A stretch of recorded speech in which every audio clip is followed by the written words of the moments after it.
2010년 1월에 제 아들이 태어났습니다. 2012년 4월에 제 둘째 딸이 태어났습니다. 처음에는 아빠가 된다는 것이 무슨 느낌인지 모르겠더라고요. 그런데 그냥 제 자녀가 생겼다는 그것만으로도 굉장히 기분이 좋았습니다. 그런데 그 즈음에 저한테 약간의 갈등이 생겼습니다. 너무 좋기도 한데 어떻게 해야 될지 모르겠는 것 같은 일이 생겼습니다. 뭔가 하면 아내가 아기가 생겼다고 저한테 얘기를 하는데 아무리 봐도 모르겠더라고요. 배 모양도 그대로고 배의 소리를 대고 들어봐도 꼬르륵 소리밖에 안 나고, 이게 자녀가 생겼다고 자랑을 하고 싶은데 어떻게 알려줄 방법이 없는 거예요. 누가 봐도 그냥 봐서는 자녀가 생겼는지 안 생겼는지를 알 수가 없었다는 겁니다. 그래서 여러분, 제가 뭘 하면 곧 아빠가 될 거라는 것을 사람들에게 알려줄 수 있을까요? 제가 뭘 하면 되겠습니까? 이상한 질문을 하죠, 제가. 왜냐하면 아무것도 안 해도 되기 때문에 그렇습니다. 아무것도 안 해도 시간이 지나면 자연스럽게 배가 불러올 것이고, 또 굳이 제가 아무것도 안 해도 그 안에서 아기가 자란다는 움직임이 느껴질 것이고, 또 무사히 10달이 지나가면 자연스럽게 이 세상으로 그 생명이 나올 것이기 때문에 그렇습니다. 만약 누군가 저에게 믿음이 무엇입니까? 라고 물어보신다면 저는 이와 같은 과정과 같다고 말을 할 것 같습니다. 정말로 남자와 여자가 사랑해서 그 사랑의 결실로 이 아기를 가지게 되는 것처럼, 우리가 정말로 하나님과 사랑하면, 하나님과 정말로 깊은 사랑에 빠지면 그 안에 믿음이라는 것이 반드시 결실을 하게 되어 있을 것이고, 그 믿음은 반드시 자라게 되어 있다는 것으로 저는 그렇게 설명할 것 같습니다. 처음에는 눈치를 못 챌 수도 있습니다. 내가 믿음이 생겼다는 것을 나도 모를 수도 있고 다른 사람도 모를 수도 있습니다. 하지만 반드시 그 믿음이라는 것이 내 안에 자리 잡는다면 시간이 지나면 자연스럽게 표시가 나게 되어 있다는 것입니다. 점점 모든 사람들이 내가 예수를 믿는다는 것을 알 수밖에 없게 되어 있습니다.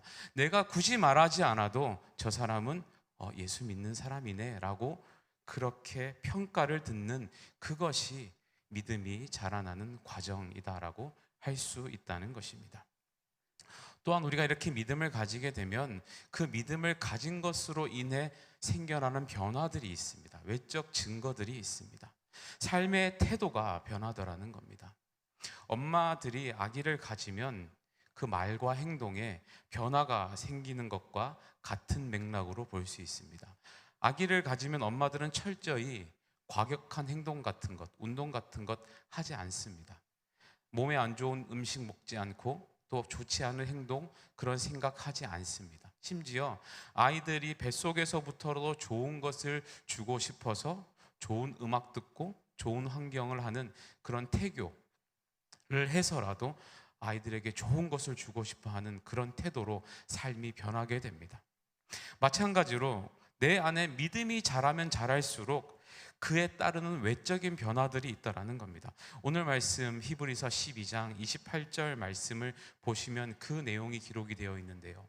우리 다시 한번 함께 읽어보겠습니다. 12장 28절입니다. 그러므로 우리가 흔들리지 않는 나라를 받았은즉 은혜를 받자 이로 말미암아 경건함과 두려움으로 하나님을 기쁘게 섬길지니. 여기서 우리가 흔들리지 않는 나라를 받았다는 것은 여러분들 잘 아시는 대로 우리가 믿음이 생겨났다는 겁니다. 하나님 나라의 백성이 되었고 그로 인한 믿음이 생겨났다는 겁니다. 그런데 그 이어서 나오는 표현이 뭐죠? 뭐라고 되어 있습니까? 은혜를 받자라고 되어 있습니다. 그런데 이 표현을 우리가 영어 성경으로 보시면 영어 성경에는 이렇게 표현이 되어 있습니다. Let us be thankful이라고 되어 있습니다. 무슨 말인가 하면 감사하자, 이런 의미입니다. 그러니까 우리가 믿음이 자라면 자랄수록 우리에게 어떠한 태도가 나타난다는 겁니까? 감사하는 태도가 나타난다는 겁니다. 우리가 보통 감사를 말할 때에는 감사할 만한 상황과 조건이 맞을 때 감사할 수 있다라고 쉽게 생각을 합니다. 예를 들어 물질의 넉넉함이 생겼거나 또 건강함이 우리에게 주어졌거나 뭔가 우리가 감사할 만한 상황들이 생겨났을 때 우리는 감사할 수 있다라고 생각을 하더라는 겁니다. 사실 가난하고 건강하지 않은 상황에서 우리가 감사하고 기뻐하는 일이 매우 어렵다는 것을 우리가 경험적으로 알고 있습니다. 하지만 영원한 하나님의 나라를 믿고 그 나라의 백성으로 살아가는 사람은 상황과 조건에 상관없이 기뻐하고 감사할 수 있다는 것을 지금 이야기하는 것입니다. 그 이유가 무엇이겠습니까? 우리 안에 믿음이 자라나면 자라날수록 그 나타나는 분명한 태도 중에 하나가 이 기쁨과 감사인데, 그 기쁨과 감사의 이유를 세상의 환경과 조건에서 찾지 않고 하늘, 그 영원한 하늘에서부터 찾기 때문에 그렇게 할 수 있다는 것입니다. 세상이 주는 유익은 한시적이고 무익하다는 것을 알게 되더라는 겁니다. 예를 들어 제가 가정해서요, 제가 만약에 지갑을 잃어버렸다고 가정을 한번 해보겠습니다. 그런데 그 안에 한 100만 원 정도가 들어있었다고 한번 해봅시다. 그러면 제 마음이 어떨까요? 100만 원 정도로는 별로 여러분들은 감동이 안 오십니까? 100만 원을 잃어버리면, 그런데 그 돈이 예를 들어서 만약에 우리 아이 학교 등록금이거나 아니면 굉장히 중요한 계약을 해야 하는 계약금이었다고 생각하면 제가 그 돈을 그냥 잃어버려서 포기할까요? 아니면 어떻게든 찾으려고 할까요? 어떻게든 찾으려고 애를 쓸 겁니다. 그런데 만약에, 진짜로 그렇지는 않습니다. 만약에 저희 아버지가 엄청난 부자였다면 제가 어땠을까요? 제 아버지가 부자였으면 제가 걱정을 했을까요? 별로 걱정을 안 했을까요? 걱정을 안 할 겁니다. 왜 그렇죠? 그냥 다시 아버지한테 달라고 하면 되기 때문에 그렇습니다.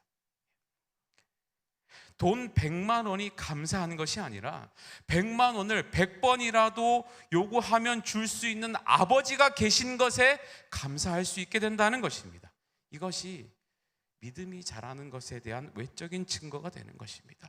영원한 하늘나라를 소유했다는 것은 이와 같은 하나님을 내가 소유했다고 정말로 믿고 살아가기 때문에 세상의 조건에 좌우되는 감사가 아니라 변하지 않는 영원한 것에 근거를 둔 감사가 고백될 수 있다는 것입니다. 바라기는 우리 모든 계산의 성도님들은 내 안의 기쁨과 감사의 근거를 영원한 하늘과 우리 하나님 아버지로부터 찾을 수 있기를 주님의 이름으로 간절히 축원합니다. 두 번째로 내 안에 믿음이 자라면서 나타나는 또 다른 외적인 변화는 하나님을 기쁘시게 해야겠다는 그 마음의 목표와 변화가 생기다라는 겁니다. 우리 28절 말씀을 다시 한번 읽어보겠습니다. 함께 봉독합니다. 그러므로 우리가 흔들리지 않는 나라를 받았은즉 은혜를 받자. 이로 말미암아 경건함과 두려움으로 하나님을 기쁘게 섬길지니. 자, 어떤 목표의 변화가 지금 생기는 겁니까? 하나님을 기쁘시게 해야 한다라는 목표가 생기는 겁니다. 사람은 누구나 어떤 사람이든 간에 자신에게 중요한 것을 목표로 삼고 살아가게 됩니다. 자식 교육이 중요하다고 생각하는 사람은 그것에 최선을 다해 살아갈 것입니다. 사업의 성공이 중요하다고 생각하는 사람은 성공을 가장 큰 목표로 삼아 살아가게 될 것입니다. 각자가 중요하다고 생각하는 그것이 곧 인생의 목표가 되는 것이 보통의 순리입니다.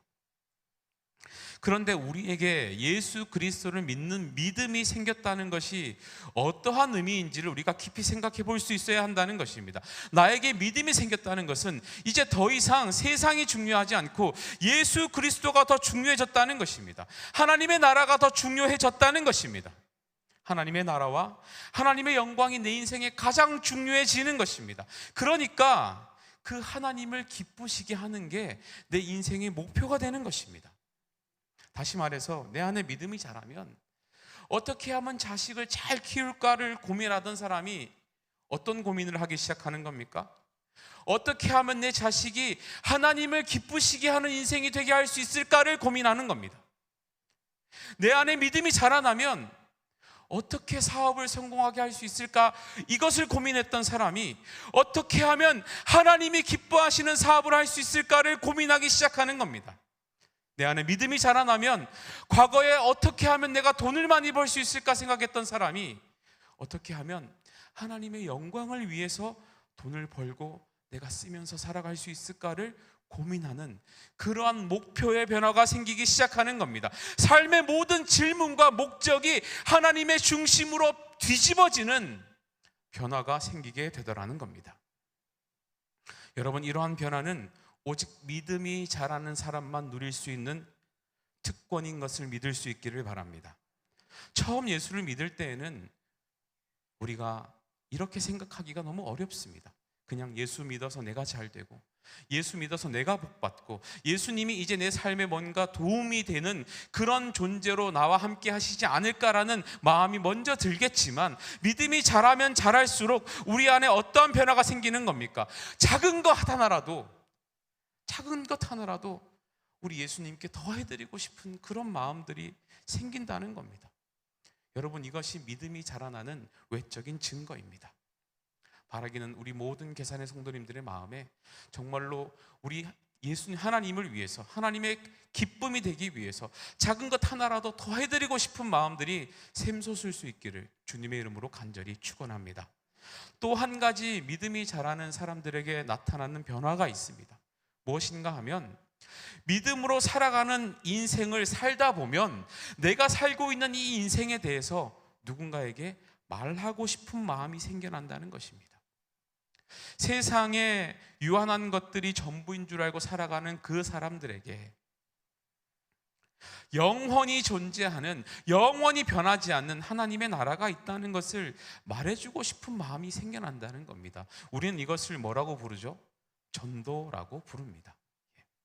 우리가 믿는 하나님에 대한 분명한 믿음이 있고, 하나님의 나라를 살아가는 동안 그 믿음이 매일 자라나고, 우리가 매일 체험하는 그 하나님의 나라에 대한 우리의 사모함이 정말로 진실하다면, 그 나라를 모르는 사람들에게 어떻게 그것에 대해서 말하지 않을 수 있겠냐 하는 겁니다. 예전에 제가 제 딸아이에게 어린이날 선물로 비밀일기장을 사준 적이 있습니다. 비밀일기장 뭔지 아시죠? 노트에 작은 열쇠가 달려있고 이렇게 잠글 수 있게 된 겁니다. 그러니까 아무나 볼 수 없게 잠궈 놓을 수 있는 그런 수첩입니다. 그러면 제 딸이 그 노트를 저에게 보여줄까요? 안 보여줄까요? 예, 안 보여줍니다. 절대 보면 안 된다고 하면서 열쇠를 숨겨놓기까지 합니다. 그런데 여러분, 질문, 제가 그 내용을 알까요? 모를까요? 제가 그 내용을 알고 있을까요? 모를까요? 제가 알거든요. 근데 왜 알까요? 몰래 뜯어서 보기 때문일까요?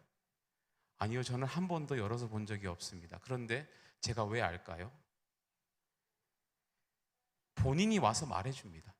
예. 결국은 찾아와서요, 귓속말로 그 비밀을 다 말해줍니다. 예. 제가 옆에서 몇 번 알려달라고 조르면요, 그 사랑하는 아빠가 부탁하니까 그게 비밀이라도 아빠한테 얘기해주고 싶은 거예요. 오늘부터는 얘기 안 할 것 같은데 지금 예배 드리고 나면, 예. 여러분, 이게 천국을 소유한 사람의 마음이어야 된다는 겁니다. 아무리 나에게 비밀한 것이라도 내가 사랑하는 하나님 앞에, 하나님이 사랑하시는 그 대상 앞에 정말로 이것이 좋은 것이라면 말해주고 싶은 마음이 있어야 하는 것이 천국을 소유한 사람들의 태도여야 한다는 것입니다. 1800년대에 영국의 아주 유명한 설교가였던 찰스 스펄전 목사님이라는 분이 계십니다. 얼마나 설교를 잘했는지 그분이 설교하신 그 설교집이 아직도 많은 우리 목회자들에게 설교 준비의 자료가 될 정도로 탁월하신 분이십니다. 그런데 하루는 어느 날 누군가 이 스펄전 목사님에게 이런 질문을 했다고 합니다. 목사님, 만약에 누군가 예수 그리스도의 복음을 평생 한 번도 들어본 적이 없는 사람이 있다면 그 사람도 구원을 받을 수 있나요? 라고 물었다는 거예요. 아주 간단한 질문이지만 한편으로는 좀 곤란한 질문입니다. 왜냐하면 복음을 듣지 않고는 구원을 받을 수 없다는 것은 명확한 사실이지만, 또 사람의 구원 여부는 오직 하나님께서만 결정하시는 것이기 때문에 무조건 100% 그렇다라고 말하기도 조금 애매한 부분이 있습니다. 그런데 그 질문을 받고 이 스펄전 목사님이 이렇게 대답을 했다고 합니다. 한 번도 복음을 듣지 못한 사람이 구원을 받을 수는 없다고 생각합니다. 하지만 그거보다 더 중요한 질문은, 예수님을 아는 사람이 그 주변에도 있었음에도 불구하고, 예수님을 아는 사람들이 그 사람 인생의 주변에 있었음에도 불구하고 만약에 그분이 평생 한 번도 예수 그리스도와 복음에 대해 들어보지를 못했다면, 저는 과연 그 성도들이 구원받은 사람이라고 할 수 있을지 의문스럽습니다 라고 대답했답니다. 예수 그리스도를 알지 못해서, 그래서 세상에, 그 유한한 흔들리는 세상에 목표를 두고 살아가는 사람들이 구원을 받지 못한다는 것은 너무 명확한 사실이지만, 흔들리지 않는 하늘나라를 소유한 사람들, 소위 예수를 믿는다라는 그 사람들이 흔들리는 것을 붙들고 살아가는 사람들을 보면서 그 마음에 긍휼함과 안타까움이 생기지 않아서 예수를 전하고 싶은 마음이 안 생겼다는 것이 더 문제라고 지금 얘기하는 겁니다. 사도행전 20장 말씀을 보시면 사도 바울이 예루살렘으로 갈 것을 결심하고 에베소 교인들에게 작별 인사를 하는 장면이 기록이 되어 있습니다. 사도 바울은 더 이상 그들을 보지 못할 것이라고 생각하면서 마치 유언을 하듯이 설교를 합니다. 그 설교의 내용 중에 이런 말씀이 기록이 되어 있습니다. 사도행전 20장 25절부터의 말씀인데요, 제가 새 번역 성경으로 한번 읽어드리겠습니다. 나는 여러분 가운데로 들어가서 그 나라를 선포하였습니다. 그런데 이제 나는 여러분 모두가 다시는 내 얼굴을 보지 못하리라는 것을 알고 있습니다. 그러므로 나는 오늘 여러분에게 엄숙히 증언합니다. 여러분 가운데서 누가 구원을 받지 못하는 일이 있더라도 내게는 아무런 책임이 없습니다. 그것은 내가 주저하지 않고 여러분들에게 하나님의 모든 경륜을 전해 주었기 때문입니다. 저는 이 설교에서 주저하지 않았다라는 이 표현이 너무 좋습니다. 얼마나 자기가 주고 있는 지금 이 복음이 얼마나 좋다는 확신이 있었으면 주저하지 않았다라고 얘기를 하겠습니까? 얼마나 자기가 주는 이 복음이 상대방의 인생 가운데 가장 좋은 선물이 된다는 것을 확신했으면 주저하지 않았다라고 말할 수 있겠습니까? 이와 같은 확신이 우리 가운데도 있느냐 하는 것입니다. 만약에 우리에게 이 바울과 같은 이와 같은 확신이 부족하다면 그것은 곧 내가 가진 복음과 그 나라에 대한 믿음이 적은 것으로 볼 수 있습니다. 내 안에 주저함이 있다면 그 나라에 대한 사모함이 부족하기 때문이고, 우리가 믿음이 있는 것에 대한 내가 가지고 있는 복음과 믿음이 얼마나 대단한지를 모르기 때문일 것입니다. 오늘 우리가 읽은 고린도전서 1장 18절 말씀, 이 18절 말씀은 이렇게 기록하고 있습니다. 우리 한 목소리로 다시 한번 읽어보겠습니다. 고린도전서 1장 18절 말씀입니다. 십자가의 도가 멸망하는 자들에게는 미련한 것이요 구원을 받는 우리에게는 하나님의 능력이라. 여러분, 사도 바울은 분명히 이렇게 말하고 있습니다. 십자가의 말씀이 멸망하는 자들에게는 어리석게 들릴 것이다. 하지만 구원받은 사람인 우리에게는 하나님의 능력으로 임할 것이다.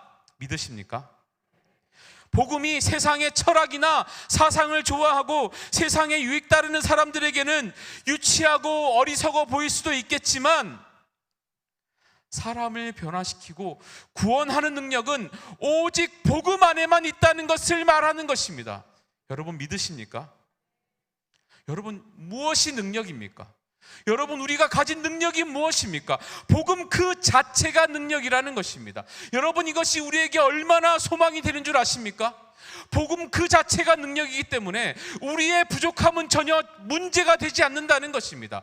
우리가 복음의 능력만 의지해서 나가면 우리가 좀 투박해도 괜찮습니다. 말을 좀 못해도 상관없습니다. 세상의 지혜에 있는 것들보다 설득력이 부족해도 상관이 없습니다. 왜 그렇습니까? 복음 그 자체가 능력이기 때문에 그렇습니다. 내가 가진 이 복음이 정말로 능력이 있기 때문에, 그리고 전하기만 하면 내가 일하는 것이 아니라 그때부터 복음이 일하는 줄 여러분 믿을 수 있기를 바랍니다. 아무리 그 복음을 전하는 사람이 미련하고 모자라고 세상에서 칭송받지 못하는 그런 인물이라고 하더라도 하나님께서는 상관없이 내가 일하겠다고 약속하시는 것입니다. 복음에 미련하는 것으로 세상의 지혜로운 것들을 부끄럽게 만드시겠다는 이 말씀이 바로 이러한 것입니다. 아무리 세상이 지혜로운 자들이 철학을 말하고 사상을 말해도 변하지 않던 그 바위 같은 사람들이 복음 앞에서는 변하는 것입니다. 왜 그렇습니까? 복음 그 자체가 능력이기 때문입니다. 복음이 역사하면 그 앞에서는 그 어떤 존재도 변하지 않을 존재가 없다는 것을 우리가 먼저 믿어야 되지 않겠습니까? 말씀을 정리하겠습니다.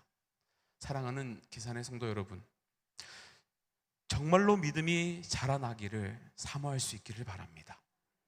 믿음으로 인하여 생기는 이 외적인 태도의 변화와 우리 인생의 변화가 여러분들에게 즐거움이 될 수 있기를 바랍니다. 믿음이 자라고 그 믿음이 깊어지면 그 어떠한 상황에서도 우리는 늘 감사하는 태도가 생겨나게 됩니다. 믿음이 깊어지면 하나님을 기쁘시게 해드리고 싶다는 그 마음의 소원이 막 생기게 됩니다.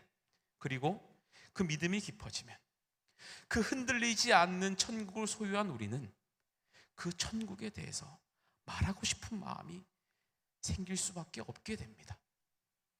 하나님의 백성이 사는 법은 그 어떤 상황에서도 하나님이 아닌 그 다른 어떤 것에도 집착하거나 사로잡히지 않고 오직 하나님을 기쁘시게 하는 일에 우리의 마음을 다하며 기회를 얻든지 못 얻든지 꾸준히 내가 살고 있는 이 세상, 이 하나님의 나라에 대해서 말하며 살아가는 것이 하나님의 백성이 사는 방식입니다. 이 흔들리지 않는 나라의 왕이신 우리 주님만 바라보시며 하나님 나라의 방식대로 마지막까지 살아내시며 믿음 끝까지 지켜내시는 저와 여러분 다 될 수 있기를 주님의 이름으로 간절히 축원합니다. 기도하겠습니다.